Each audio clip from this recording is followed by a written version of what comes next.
এই রাষ্ট্রের বিধিবিধান, এই রাষ্ট্রের ব্যবস্থা, যেই ব্যবস্থাগুলো জনগণের পক্ষে তৈরি হয়নি, যেই ব্যবস্থা, যেই আইন, যেই সংবিধান আমাদের মধ্যে বিভাজন তৈরি করে রেখেছিল, আমাদের মানবাধিকার, আমাদের নাগরিক মর্যাদা নিশ্চিত করতে ব্যর্থ হয়েছিল, সেই রাষ্ট্রের বদল ঘটিয়ে নতুন একটা রাষ্ট্র ব্যবস্থা, নতুন একটা বাংলাদেশ আমরা প্রতিষ্ঠা করব। প্রিয় বান্দরবনবাসী, আমরা সেই লড়াইয়ে এখনো আছি। সরকার পরিবর্তন হয়েছে, সরকার পতন হয়েছে, কিন্তু ব্যবস্থার পরিবর্তন হয়নি, ব্যবস্থার পতন হয়নি। আপনারা নিশ্চয়ই আপনাদের এলাকায়, আপনাদের বান্দরবনেও সেই একই জিনিস দেখতে পারেন। মানুষের পরিবর্তন হয়েছে, কিন্তু যেই সিস্টেমে সবকিছু চলতো সেই সিস্টেম কিন্তু অক্ষুণ্ণ রয়েছে, অক্ষত রয়েছে।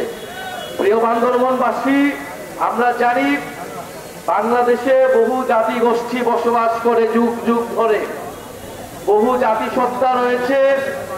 আমাদের ৭১-এর মহান মুক্তিযুদ্ধের পরে ৭২ সালে যেই সংবিধান তৈরি করা হয়েছিল, সেই সংবিধানে আমরা সকল জাতিগোষ্ঠী, সকল ধর্ম, সবাইকে অন্তর্ভুক্তি করতে পারি নাই, সকলকে নাগরিক মর্যাদা দিতে পারি নাই।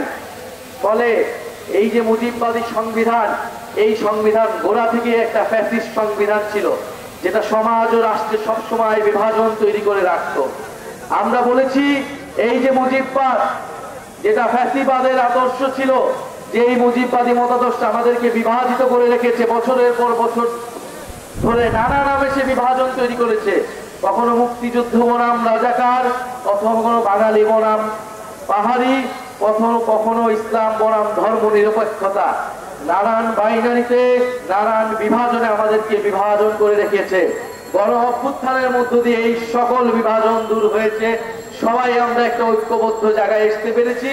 আমাদের ঐক্যের জায়গাটা ছিল বাংলাদেশ, যে বাংলাদেশ পন্থার মাধ্যমে আমরা এই রাষ্ট্রটাকে নতুন করে বিনির্মাণ করব।